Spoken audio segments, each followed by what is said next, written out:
Well, hello, I'm Danny, and welcome to episode 240 of Hobby Hotline. Joined today by Mike and Adam. Happy Saturday morning, guys. How you doing? Good, Danny. Good. Just excited to be here again. Adam, Yep. that music give you a little caffeine, get you pumped up? It always does.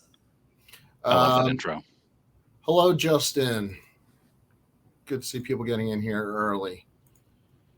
Collector's Dream. And as always, want to say hi to the folks at the sports card shop.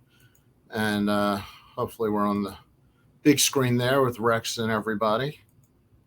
So shout out to them. Um, got people building up in the comment section already. So we want to talk about definitely some of the breaking news, but let everybody get in here. White Sox, hello. Foul 5, good morning. Adam, what's been your hobby week this week?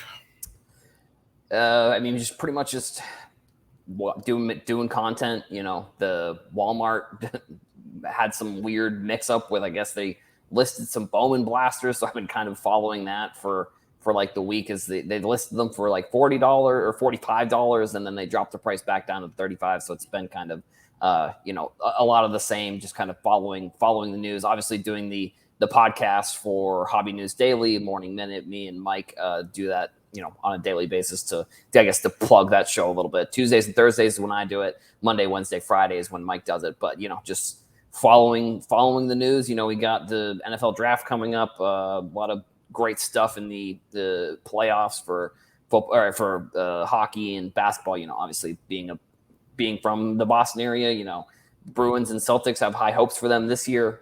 So we're kind of following along as those kind of have been playing out so far. Mike, White Sox team. So, seen the video about the 52 Manals, and it's a great video. Thank you, White Sox Tom. Yeah, so he's alluding to my Attic Find Friday video from yesterday. It's crazy when you go into your basement and you find 52 Topps Mickey Mantles. I can't imagine being able to do that. You can see vintage baseball card pack. Thank you. Absolutely. Which is kind of, it's interesting because we're talking about, Mike does on Fridays on his show, Attic Finds, and the theory is exactly what it says. But I think people like the story behind it. And I'm going to tie that into where I want to head a little bit real quick on just talking about the hobby in Hollywood, because there are Netflix shows starting with Ken Golden. There's a John Cena show. There is an Adam Sandler movie.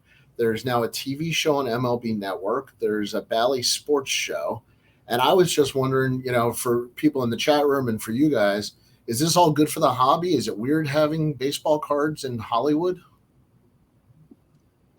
Well, it is a little unusual, but I think if you're a collector, you worry that, and I'm a collector, I don't really sell much. You worry that this is going to cause prices to go up again, all the popularity, but I really don't think it's going to have that kind of an impact on the hobby. I think that at this point in the economy, we're not going to see a lot of people enter the hobby. But maybe I'm wrong. But I just think that you'll see people interested in the stories behind, like with John Cena, with the very unusual memorabilia and sports card items. And then the Adam Sandler movie will probably be a lot of fun, like Uncut Gems was. And I guess that's the question here. 1 Million Cubs Project. Fanatics breaking platform will be a big impact, bringing athletes on channels to break. All part of the Hollywood impact. So, Adam, when they talk about growing the market 10x, is this just part of the overall market, the organic market, not necessarily directly from Fanatics? Yeah, I'd say so. I think if we're comparing, like, I think I saw someone comparing sort of some of the documentaries to like the Last Dance documentary that came out like right around the pandemic. I don't necessarily think it's going to be like what it like that was realistically. Like, I think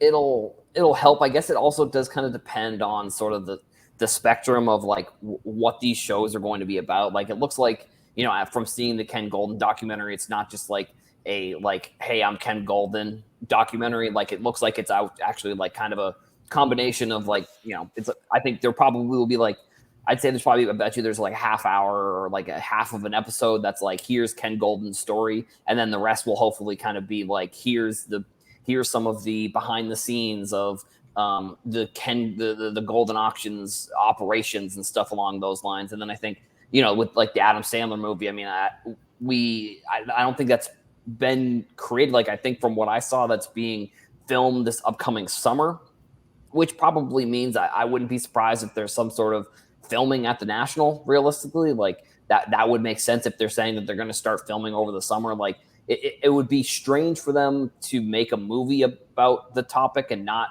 at least film something at the National. I mean, I think Adam Sandler was I think it was like a card show or some sort of show recently where he was spotted. So I don't know if they were filming there or what, but you know, I think it's going to be interesting to see sort of what the subjects of all of these things end up being about. Like, I mean, I guess if you could compare it to maybe like antiques in a way, like I'm sure at some point, like, you know, Pawn Stars and like American Pickers, like that was a concept for a show that at one point wasn't a concept for a show, and now it is. So I don't know if we're getting into that where, you know, there's going to be like an American Pickers of sports cards or something along those lines. So like I said, the Ken Golden documentary or the Ken Golden show, we have more info on it, but the other ones, it's sort of kind of just like, here's a celebrity doing a show, like, you know, and I think we'll see sort of if, I mean, hopefully it's not a circumstance where they decided they wanted to do the show like sort of during the pandemic and during when everything was kind of exploding, and now they're just like, oh well, now we have this random subject. You know, I hope that they kind of push the shows and show people that, you know, I guess it maybe depends on what they end up showing in the documentaries, but yeah, I'm excited for kind of, you know, all the content that's going to be coming out. Yeah, can we highlight two comments real quick? At 11:04, Vintage Baseball Card Packs mentioned Chasing Cardboard, which I think is a great point. And Adam made a great point about American Pickers. Chasing Cardboard gets a lot of comments from people who are not collectors, right? And love the show. And that doesn't mean that they're going to become collectors necessarily, but they love the stories. And so I think that the Golden show, the John Cena show, may get a lot of people who are watching it and are really interested in these stories, but aren't going to join and start collecting and selling cards, just like American Pickers, Storage Wars, whatever all those shows are. And then Orlando, A Collector's Dream, makes the point that it may create more attic finds, which will benefit me too, because these stories come out more as people say, oh, wow, these have some value. I have some of these in my attic. And Mike, would you say that a lot of it at this point are, like you said, are not necessarily card collectors? These are people that say, I remember there might be something somewhere in the house. Exactly. Like the one that I posted yesterday on my channel was a guy who's 76 years old, hadn't collected since 1952. And this was in 2018. He took a break till the pandemic. Right. Yeah, close to it anyway. And then he pulled out his cards because he saw the value of the Mickey Mantle 1952 and discovered that he had 5 himself. Yeah. And Dewey Ty Webb does a great job on Chasing Cardboard. Bench Clear Media family is the best. Ty Wilson does a great job. No argument there. All right. We got almost 30 people in here, and I want to come back to this because there's a lot of tentacles on the Hollywood, but I think we have to talk about Brian Gray putting out some tweets yesterday. Would you say? Vague tweeting. Vague tweeting, yes, as Brian can do. He likes to create promotion and excitement, and there's nothing wrong with that when you're selling a product. But he tweets about flying and about maybe life-changing deals. It's nice to be wanted, he said. Yes, it's nice to be wanted. Yes, I one day I'll try to figure out what that's like. Adam, what do you think about these tweets? Is he hinting at something you think specific, or just kind of a general idea? Well, I mean, I think if you look back like the 90s and 2000s, like Panini bought a bunch of like Playoff. They bought I think Contenders was playoff. They bought Donruss, which ended up just becoming part of their brands. Like, I guess, and maybe I'm interested from your guys' perspective. Like, would Leaf be like? Would it just become like? Do you like? I'm sorry, I don't mean to question. And after you just ask me a question, but like, so like Leaf, do you think it'll just become like Donruss, like how Donruss ended up being bought by Panini, and then it just becomes like Panini Leaf will just become like a product within the hobby. I mean, I don't know if that's necessarily what he's talking about, but like it just seems like that has happened in the past where, we had like in the 90s, there were like hundreds of different sports card brands, and some of them got bought, some of them didn't. Some of them turned into Donruss, some of them turned into playoff Contenders, which Contenders is still around today. So I'll be interested to see if that's what's going to happen with like Leaf, or Park City Cards is another sort of example of like a not maybe the same conversation with Leaf, but like they're in the similar conversation, like a card producer that makes cards that some of them aren't licensed. Like I know they do a lot of the women's soccer league in the United States. So, I'll be interested to see if that's what just ends up happening. Like, I don't know, I guess I think we're to the point where like a lot of those 90s companies, they're not really around anymore. So like, I guess it'll be interesting to see like in 10 years from now, if it's like, is Fanatics the only one? Like that's sort of where I kind of, I would like it, but also at the same time I wouldn't, just because Parkside Cards. I'll be interested to just see sort of where these brands end up, I guess, in the grand scheme of things. I guess to Mike, is it a fait accompli that it's Fanatics, or Panini make more sense, or are they going to finally repair relationships with Upper Deck, which probably won't happen? Where do you see it going? I could see any of those. I'm not going to make a guess. I just want to point out that on Hobby Think Tank on Thursday, in an episode that John Keating and I filmed on Monday, do we still film? We record on Monday. John Keating speculated that PSA, or Collector's Universe, would buy Leaf. And then this news came out from Brian Gray. And then Sports Card Dad posted a video last night speculating that Collector's Universe would buy them. So if it does happen, I just want to say John Keating had it first on Bench Clear Media. But I think it's pretty clear that something that Leaf is going to get bought. He had several tweets. One of them said something about it's nice to be wanted, which I already mentioned. He said he's close to doing something he never thought he'd do. And then somebody said, take the money. And he said, you know me, I'd like to stick around with whatever happens. So it sounds like he's opening an OnlyFans account. Jeez. Man. That's terrifying. That's if you reread those tweets, it seems pretty clear. Yeah, you might be right. Yeah. I think Adam makes a great point that somebody could buy, like Fanatics could buy Leaf and make a Leaf brand, because I know Leaf has a lot of very, very devoted fans of their products, and they have a lot of really cool designs and products within those brands, within Leaf brand. So I can definitely see that. Adam, with all the Panini departures, do you think this is a quick way maybe for Panini to staff back up a lot of key positions, and maybe it's not the Leaf brand itself, but it's the intellectual, brain power?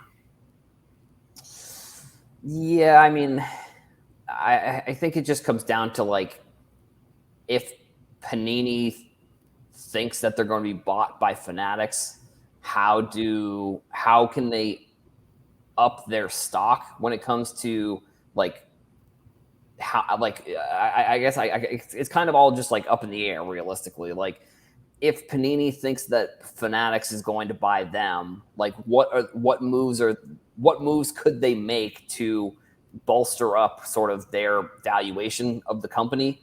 And I think, buying a company that like like for Leaf, I you know, they don't have any licenses, so it's not like they have, or maybe they have some. I don't off the top of my head, I don't know of any. So it's not their, you know, their overhead in terms of what they're paying leagues maybe isn't super high, I guess. You know, they do get like autographs, and they do get, you know, they've signed like they do influencer cards. So like, and maybe that kind of makes me think that like they're going to try going that sort of route. I mean, I don't know if it's Leaf or Panini, but like the famous people, the influencer cards, I think could be, you know, it would be interesting. It'd be an interesting way to try and get more people interested in Fanatic, or in Panini or in Leaf. So yeah, I mean, I think it really just kind of depends on what Panini wants, what Panini thinks that's going to happen to them over the next few years. Like, are they going to,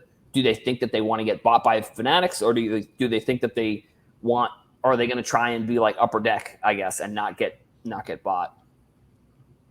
I just wanted to, there was a good comment. Maybe not everybody's seen the tweets. April 21st, Brian Gray.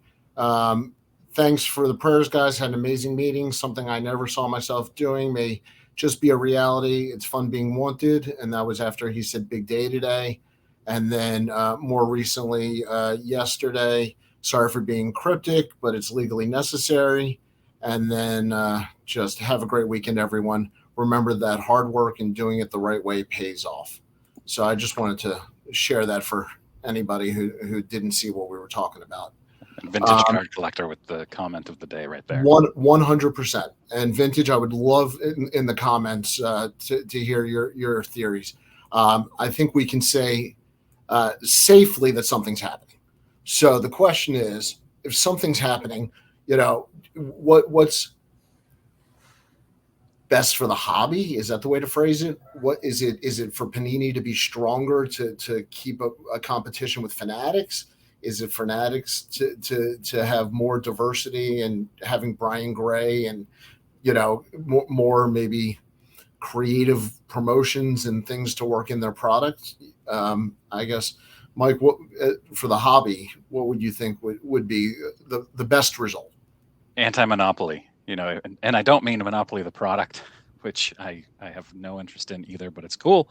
I think keeping Fanatics away from that monopoly status, which, as you mentioned, would be probably bolstering Panini or Upper Deck, or staying independent on their own. Yeah. Rex, unfortunately, as a shop owner, most Leaf products are not in high demand here. They also have not been profitable for us. That's interesting. I wonder if Leaf gets more publicity than they do sales. Adam, it's possible that he's also just trying to drum up interest in Leaf. Well, he's known to be a marketer. So Adam, I guess from your perspective, what's the best outcome for the hobby? You know, where do you kind of see Brian Gray? Do you think he stays with whatever company buys Leaf? Is that what they're buying, or your thoughts on that? Well, I mean, you know, he is good at social media. I guess that's one way of looking at it. I don't know if he. I guess it's kind of the conversation of like, is social media, like, is getting a lot of engagements, does that lead to sales of products? I guess is maybe the kind of thing that I always think about. Like, you know, he and, you know, and I think also the interesting thing is he's sort of like, I feel like he is sort of the Michael Rubin of Leaf. Obviously, I mean, I don't think that's necessarily like a hot take or anything, but like I mean, I guess my question is like, if the social media engagement ends up being good for sales, I guess that's kind of my thoughts on it. No, I think it's definitely to grow it. Michael Rubin has top athletes picking up on FaceTime at the drop of a hat. I think they've got the pull to get top talent without Brian Gray.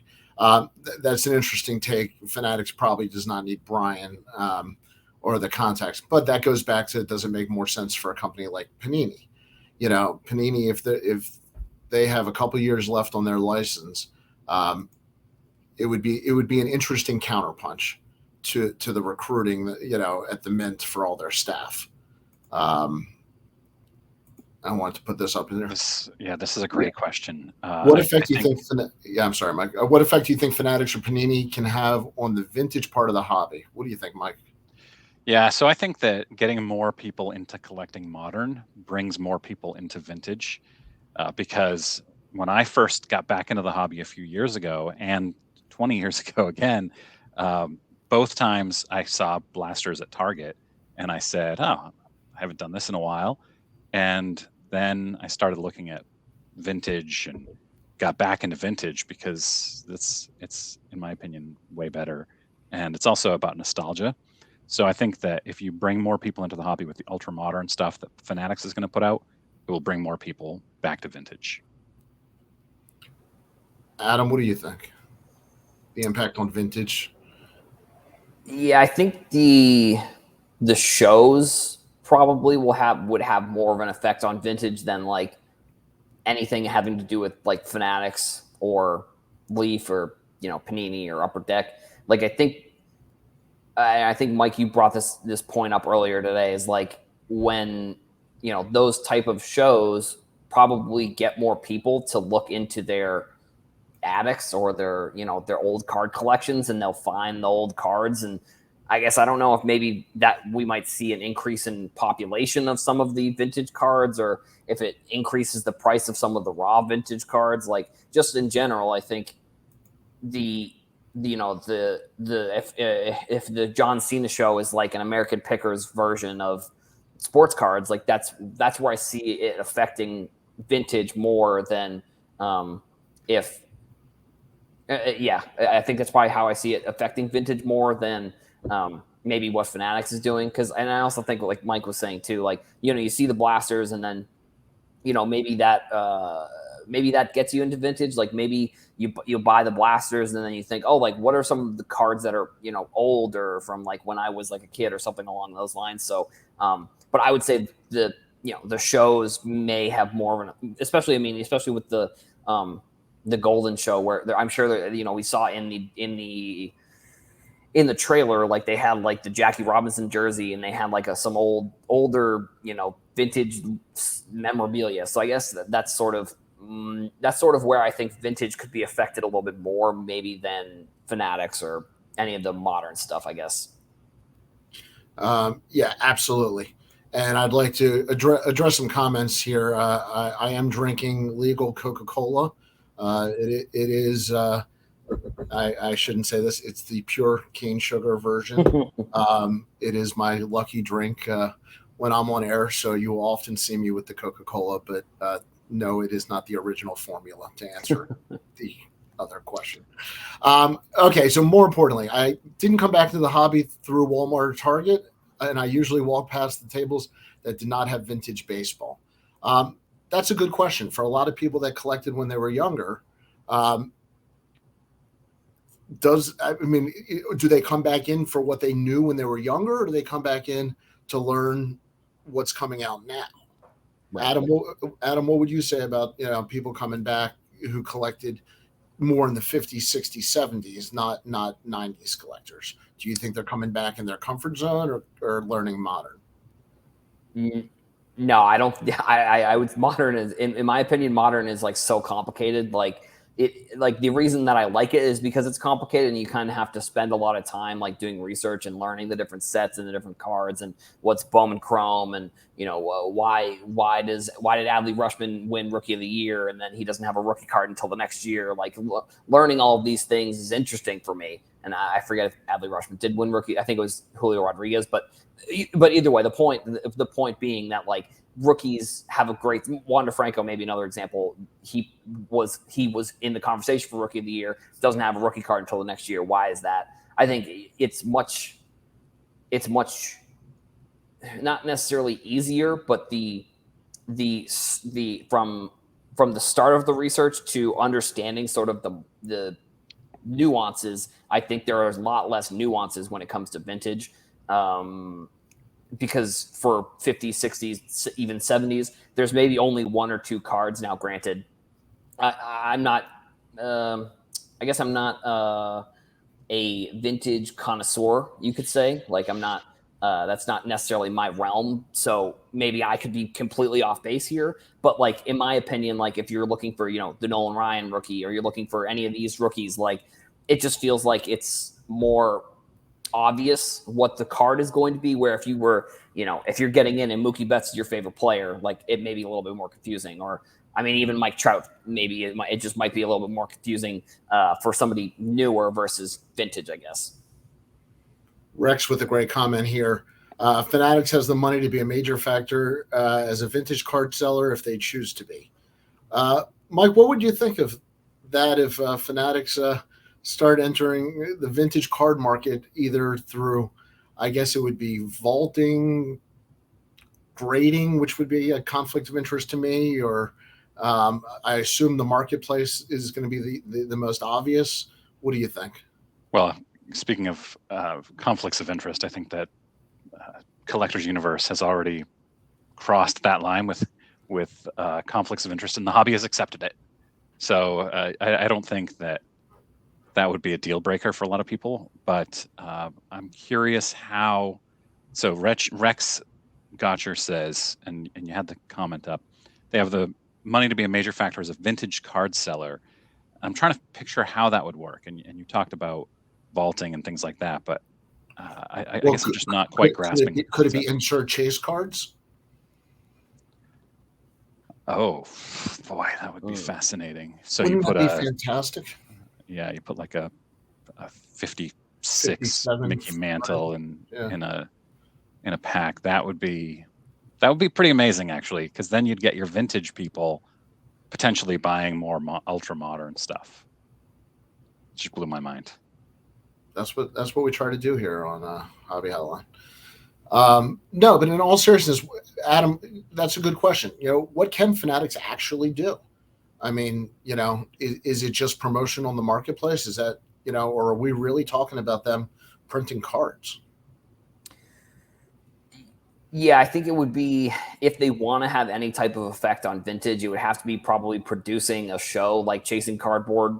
It would have to be some sort of show where they're, I don't know, I guess if somehow they made it, like if it came out on like their YouTube channel, like, I don't know, maybe they buy Chasing Cardboard, or maybe they hire content creators to produce a show that's similar to that. Like, that's where I could see there being an effect for Fanatics on vintage. I think the insert sets, I think, would be a cool idea. I think the way that people might look at it is similar to how people maybe look at the like social media follow back cards that are in Topps Big League, where I think one group of people might really like it, and then one group of people might think it's like the stupidest thing you've ever seen. I think it would be really cool. I'm sort of in the, whenever the conversation happens, if something's good or not, I'm usually in the middle for the most part. Like, I think the social media follow back cards are pretty cool. I also think that, the vintage card in a pack would also be, I think, really cool. It just kind of depends on, how they want to do it. Like, maybe it could be like a ticket thing where they bring tickets into cards or something like that, where they produce some sort of set where they get, I don't know, they buy some sort of vintage ticket and they put it into a card, or they make a card that's a vintage ticket or something along those lines. I mean, I think, in my opinion, it probably comes down to, like, if they want to produce a show that's like Chasing Cardboard or like a show like that, I think that would have probably more of an effect on vintage, just kind of like overall, in my opinion. Yeah, you highlighted the comment, but Rex says that we're overthinking it. They can buy and sell a ton of cards on their website or live platform.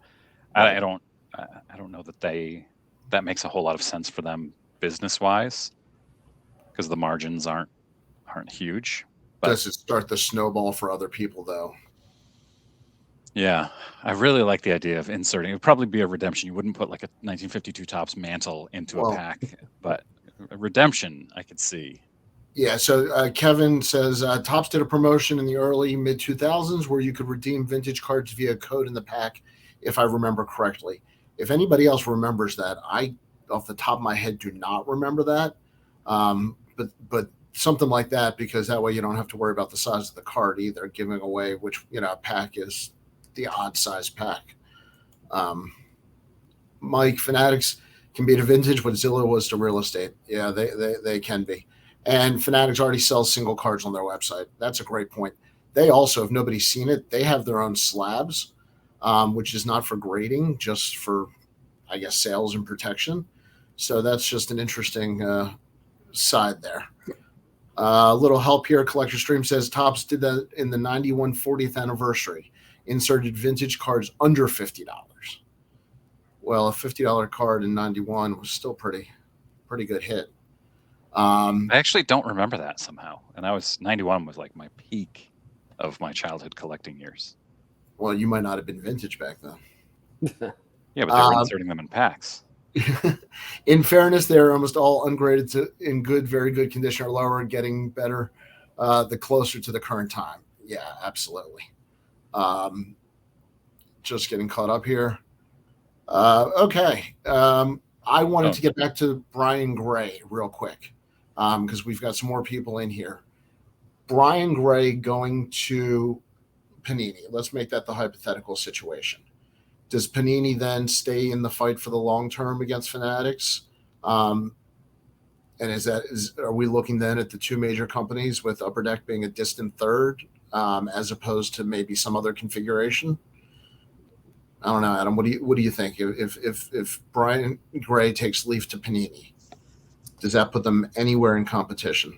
I hope that like if they do something like Brian Gray does, like some sort of like one of the videos where like the college, like when a player's going to college and he like picks up the hat and he like puts it on, he puts on a Fanatics hat and then he just throws it across the room and then he picks up the Panini hat or whatever, or picks up the Panini jersey. I think that would be pretty funny. I think if Brian, I think the move is to help Panini try and sell to Fanatics, in my opinion. Like, I think if Panini signs Brian Gray or signs Leaf, sorry, I guess it's kind of one and the same, but either way, I think that's a way to bring up some sort of bottom line that they have when it comes to like the valuation of their assets.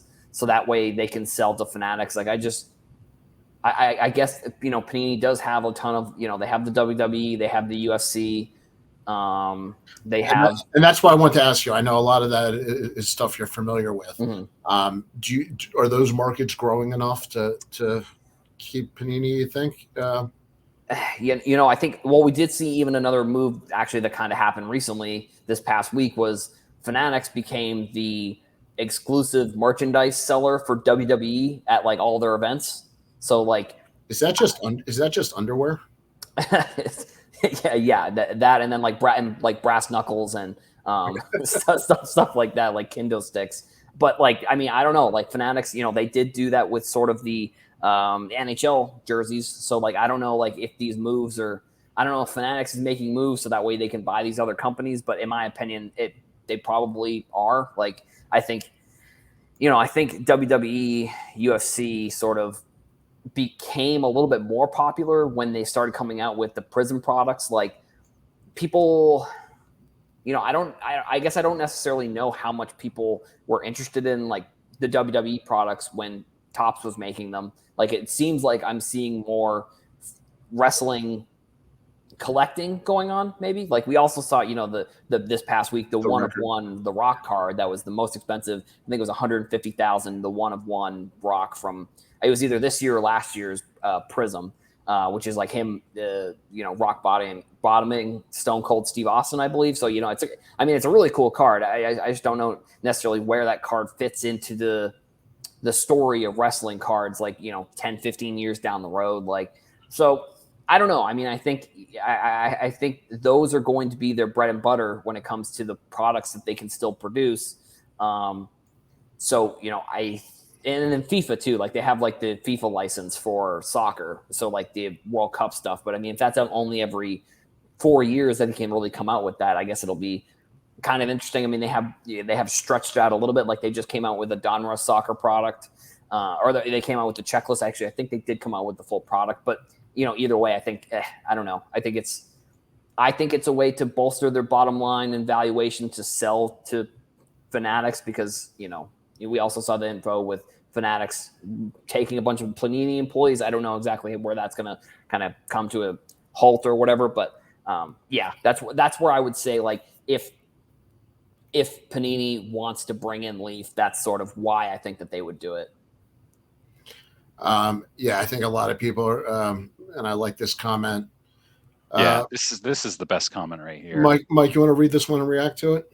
Yeah, so 1 Million Cubs says, hypothetical Panini buying Leaf, the angle would be building up NIL deals. And for those who aren't familiar, NIL is name, image, likeness. So college players, high school players, Bronny James just signed an NIL deal. And this is a great point. This is the future of sports, non-professional sports cards is NIL deals. I just saw in Target the other day, Panini has McDonald's All-American basketball cards with high school players who were stars, I think last year, I guess. And they're expensive. The blaster boxes with 28 cards were, I don't know, $30 maybe each. And so that's 1 Million Cubs project. Great point.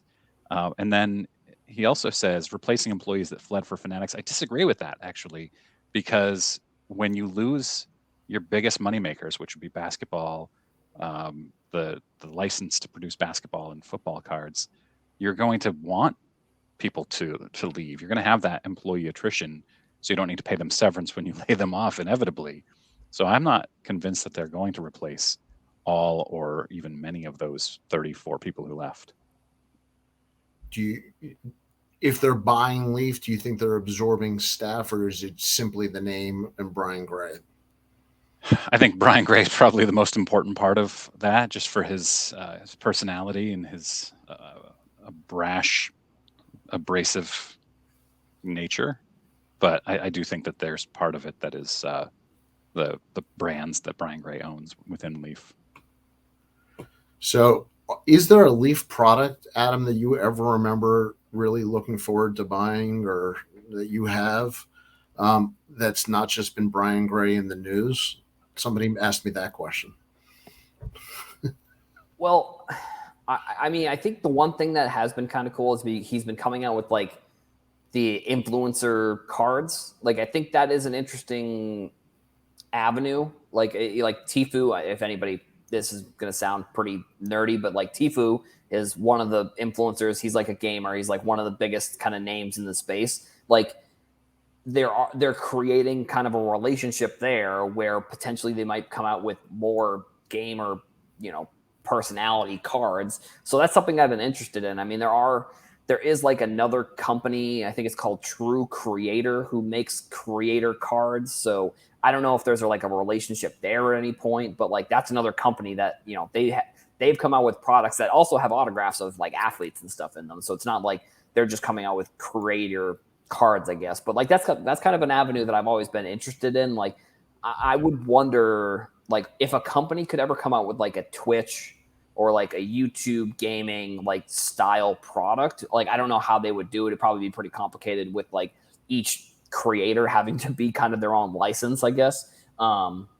But like if they came out, again, these are names that probably people don't know, but like Ninja, or like if they came out with, other gamers that I can think of off the top of my head in the space, like that would be kind of interesting. So that card specifically, that was an interesting product for me. I think that they came out with a kind of cool soccer set recently. Like, I think it was called like Vivid. It was like a really colorful soccer set that I thought was pretty cool. I mean, not necessarily something that I would buy myself, but like I thought the design was really cool. I think it stood out. But just in general, like, I mean, those are kind of the two off the top of my head that I can think of. But like, sort of to answer your question in long ways, not really, but like those are two products that I know of off the top of my head that have been kind of interesting to me, in my opinion. Yeah, I mean, my short answer is I don't remember ever searching out a Leaf product. But real quick, I want to read this, and then Chris C. writes, we don't need more worthless parallels, but Fanatics wants to 10 times the market, so that's exactly what is happening. Well, Chris, I've been saying for a while, we're not in junk wax, we're in junk parallel. Mike, if you were to buy a card right now, where do you even begin in Modern? Because I know you're not big in Modern. So, like, well, then fill me in. If you're buying Celtics or Patriots or whatever you buy in Maine, what products do you like, and where are you buying them from? A local card shop, online? So I would go with singles, and I would want like high end. I love Panini's Color Blast cards. I don't know if those are inserts or what set they're part of. I'll just buy the singles of them. Panini has some great high end sets that aren't available for retail. So I buy them on eBay or at my local card shop, which isn't that local because it's a 35-minute drive for me. I don't buy. I have one Leaf card from the current iteration of Leaf, and it was a Samuel Munoz number to 10 autograph that I bought for $1 off of Whatnot last year. And it's impossible to say no to a number to 10 prospect autograph for $1. So that's the only Leaf card that I have in my collection. Actually, I do have a Shane McClanahan rookie auto too that I paid like $5 for at the National last year. Collector's Dream. Leaf does have good vintage patch and auto cards.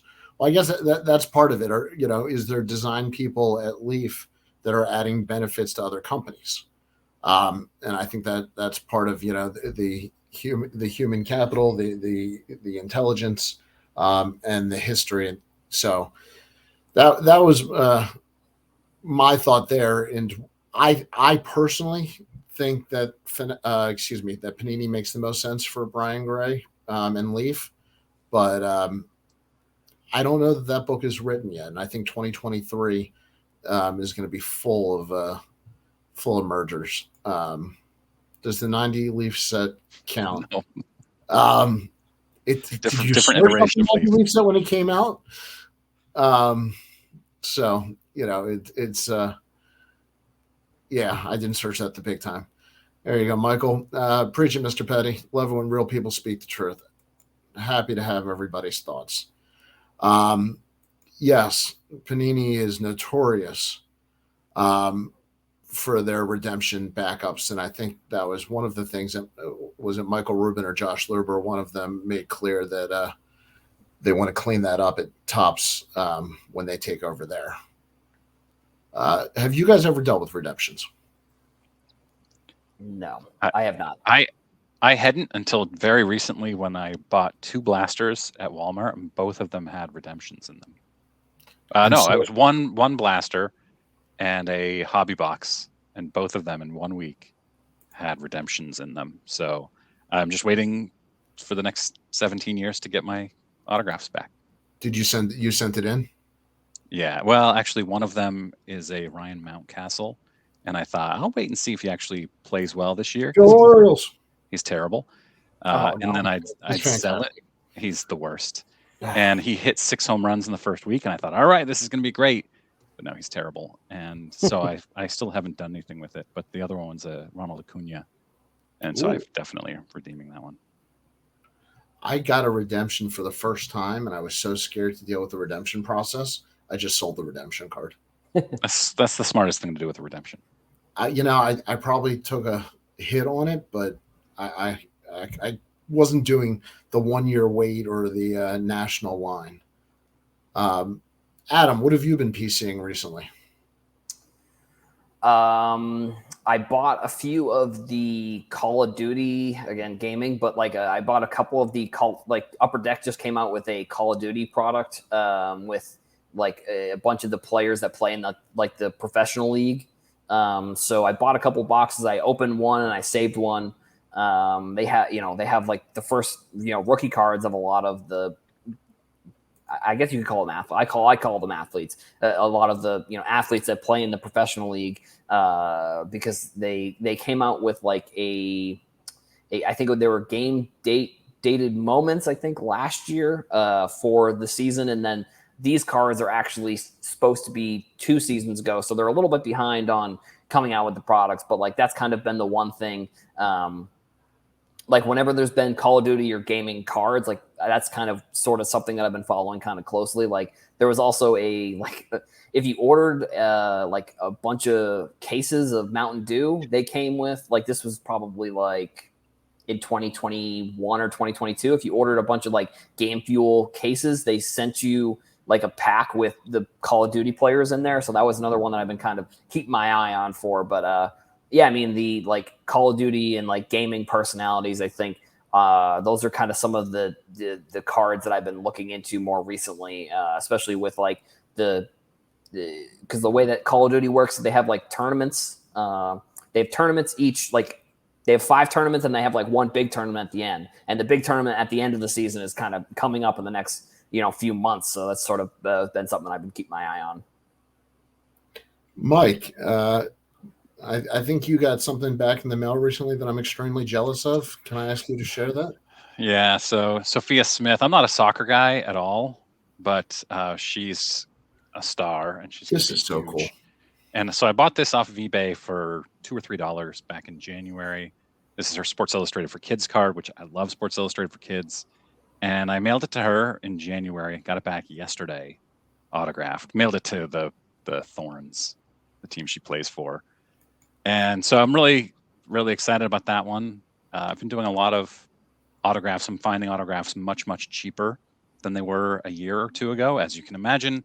Like this Tom Glavine rookie 88 score. You can see it's got some right next to his head, some looks like paper loss for some reason, but the autograph was $15 for his rookie autograph. So pretty cool. I found this Rafael Devers already authenticated and slabbed first Bowman autograph. I'm a Red Sox guy. I found this shockingly cheap.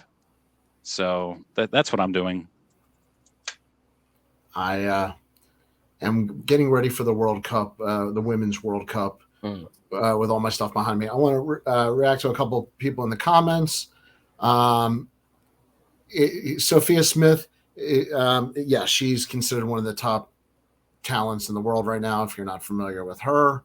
And then talking about the talent at Leaf, if they go to Panini, there were some comments that I wanted to bring up there. Experience is experience, college is raw potential, and talking about whether or not you hire new staff for your company, cheaper out of college, or is there an advantage to having people with experience coming from another company? Younger people, sometimes fresh ideas, new thoughts. Adam, what would you say if you could save some money on labor and bring in some young talent, or bring over the more veteran people that might, have a vision already in their mind? I think our industry can be a bit nuanced at times. So like, I feel like, and again, I'm going to sit on the fence here. I think a combination of both is probably what you need to do. Like, because I think you need the new ideas, like from maybe younger people, if that's sort of where the new ideas are coming from. But you also need the experience of people who have kind of been in the market and they've seen the ups and downs of sort of how this market has gone. Because I don't necessarily think one way 100% is going to be better than the other. Because I think sometimes within the hobby, we think that younger people don't. I think each generation, in my opinion, does the hobby differently. So like, and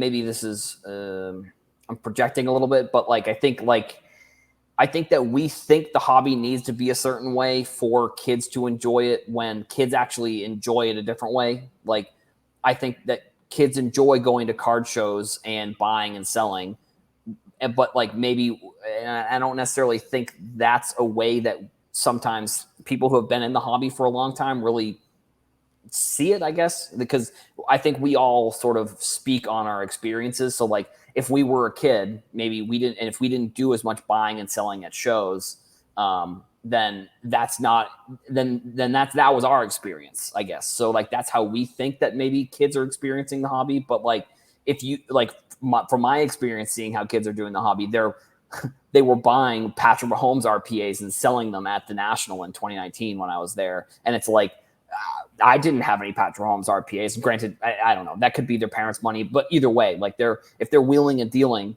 I don't know. I just think I think it's a combination of bringing the new people in to give the new ideas, but then also at least having some sort of checks and balance when it comes to like the older, more experienced people that have been working in the industry to like I said, checks and balances, I think, is sort of where I say between the two.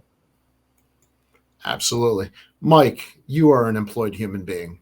Do you prefer to, if somebody comes to your company, that they've come from a similar company, or would you rather have somebody bright who majored in the right area that you could, kind of bring in and shape? That is a really good question. I think it really depends on what you want them to do, but you definitely want diversity of thought. You want people who have done other things and have done it differently than the way you have done it. So I'm sorry, I'm just distracted by how popular and famous John Keating is. That '70s card show, man. Oh, Look at the comments. it's really an honor to have him in the room. Right. How much did Yeah. you pay him to join this? I couldn't afford it. We were taking up a GoFundMe for it. I'm sorry, I cut you off. No, I cut myself off actually. The I think, younger versus experienced staff. yeah, it really depends. I mean, most of my staff at my job is younger, but it's important having a mix. I have older, surprisingly, a couple older people than me on my team, even, which it's an important thing having that balance. I would say that an experienced person with an open mind and a variety of different experiences to, maybe be a little bit more humble is the best of both worlds, but that's very hard. And the reason I phrased it like that is, what do you think about the people who have been working at a card company under Brian Gray and going to another company? So to get back to Mike, your comment before about would they really fill all the positions, I don't know. I mean, I don't know that I would want a whole nother company's thought process brought in my company. Yeah. Adam, or Mike, yeah. Go ahead, Adam. Well, I also think that we're sort of in a weird space in the industry right now where like there is a lot of mergers and there's a lot of, companies that are coming together and there's companies that are closing. So it's like I guess it's, we have sort of been very siloed when it comes to what collectors enjoy, and then also even companies too. Like each company I feel like fills a void within the hobby, and like I think but sorry, then to get back to that other point, we are seeing these companies come together, so it's not uncommon to see companies merge. So like I just think that we're in a weird era, weird industry arc, I guess if you could say it that way, is like where the companies are going to start coming together. So we're going to see sort of what exactly happens. And I think the other thing is like it's not just the companies that are coming together. It's like you guys are saying, it's the people that are coming together too. So like there's people behind all of these companies. So it's like I just think I think both of you guys had great points about like what was what's an ideal employee, I guess. And it is somebody that is willing to come up with ideas, but maybe isn't set on having to make sure those ideas come to fruition, I guess. But I just think we're in a strange time in the industry where a lot of things are happening that happened in other industries, but not in ours. So it's just it's always going to be weird until I don't know. It's not, I guess. 1 Million Cups Project. When I was ripping packs as a kid in the late '80s, the first thing I did was look up the prices in Beckett.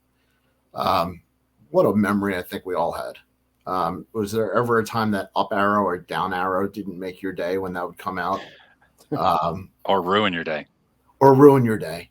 Were you guys Beckett price guides, or were you just collecting packs and you found out about prices later? I don't remember what day the Beckett price guide hit my mailbox, but it was the same day of the week every month, like a Tuesday or Thursday. And I just remember that day was the most exciting day. And I would get off the bus and open my mailbox, and there was my Beckett. And I'd run inside, and I was pretty not popular, as you can probably imagine anyway. So it's not like I was turning away friends saying, no, today's Beckett day. But I'd go upstairs and I'd just look at my cards and see what's my Jose Canseco 86 Donruss the worth. Man, it's the best. We're heading on the home stretch here. One of the comments in the chat right now is about content creators and liking cards versus talking about cards. I think as long as we're good to the hobby and we respect each other, I'm just going to leave it at that. This is my favorite comment. I mowed lawns to buy my first Griffey Jr. and I still own it. It is sentimental. If I can click on the right button here. Adam, do you remember your first card or first memorable card? Yeah. So, I mean, as a kid, I was picking up like random, like 100, 300 card boxes from like flea markets. So it was just kind of flipping through those. And then like some of the dealers or the one dealer, I guess that he was just selling the boxes. He had like the mystery packs, which it's actually a funny story. So like the 87, I think it was the 87 McGuire. I remember as a kid getting that card out of one of these mystery packs, and the dealer like lost his mind and was like saying how awesome the card was. And thinking back on it, like now knowing the knowledge of the 87 set, like it wasn't as crazy a card. That guy was just being nice to a kid, which was obviously really nice of him. So that's probably one of the first cards that I remember having, like first kind of stories that I remember having as a kid. Getting back into it like in 2018, 2019, it was more or less about pricing of the cards, which, for some people it is, some people it isn't. Like I've always said, there's a billion different ways to be into the industry, and there's a billion different ways to enjoy it. So I don't necessarily think one way or the other is right or wrong. But yeah, so I mean that's my kind of that's my story, I guess, from when I was a kid, like buying sort of the mystery packs that had the 87 or 86. I forget exactly if it was 87 or 86. The McGuire that came in those packs. That was awesome. 87. I'm missing the comment. I lost it here on somebody had their first card. Mike, do you remember yours? I don't remember my first card, but I remember it was I had a ton of 86 Topps cards. I didn't take good care of them in 86. I was 7 years old, and it was in 87 when my dad taught me how to take good care of cards. And so those ones, when I dug my childhood collection out, were in the best condition. The first really big card was that Canseco rookie. I kept my parents bought me a safe to keep the card in. It was in a screw down. I dug that out last year, sent it off to a private signing, got it autographed. So that's pretty special. It's worth $15 now with the autograph on it. So, but I also remember mowing lawns. I was 12 years old in 1991, and I had 6 or 7 lawns in the neighborhood. I'd push my mower over to them, mow them, and then I'd take my money and ride my bike 3 miles with a backpack on my back to Wiggy's Sports Card Shop in the Tontine Mall in Brunswick, Maine. Shout out Wiggy. And I'd buy packs. Loved it. Yeah, I remember very distinctly my first memorable card. I know I had bought packs earlier, but the 84 Topps Don Mattingly. That card for me, as an Oriole fan, I still loved Mattingly. So that for me was very much my first memory. And I'll be proud to brag a little bit. I got it in Cooperstown on my first trip to Cooperstown. So it was a very memorable trip. All right, guys, we're wrapping up here. What's on your hobby agenda this week, Mike? Hobby agenda, putting out more videos that I'll enjoy putting out, and if people enjoy them too, then I'm thrilled. I don't know what I'm buying this week, except next weekend I'm going to the Shriners Card Show in Wilmington, Mass. So I'm really looking forward to that. That's my first card show outside of Maine, except for the National, that I've been to maybe ever. Wow. When is that? That's next Saturday and Sunday. I don't know which day I'm going yet. Give it a shout out again. Where is it? Wilmington, Massachusetts. Okay. Shriners Auditorium. It's the Rich Altman card show. We support card shows and want to always like giving the shout out. Adam, what's on your hobby agenda this week? Yeah, I mean it's mostly content. I mean that's just sort of like that's how I enjoy the hobby, is creating videos on Instagram or YouTube, or got the podcast obviously coming up Tuesdays and Thursdays. Hobby News Daily it's on Spotify and Apple. So If you enjoyed my commentary here on the show, go make sure you go check it out. If you didn't enjoy my commentary, go check out Mike's show on Monday, Wednesday, Friday. We're always we got the daily podcast going there, so that's kind of been my main focus over the past couple weeks. It's been fantastic. We're heading into overtime here, so everybody say goodbye. Thanks, everybody. Goodbye. Thanks for great chat room, everybody. Appreciate all your work.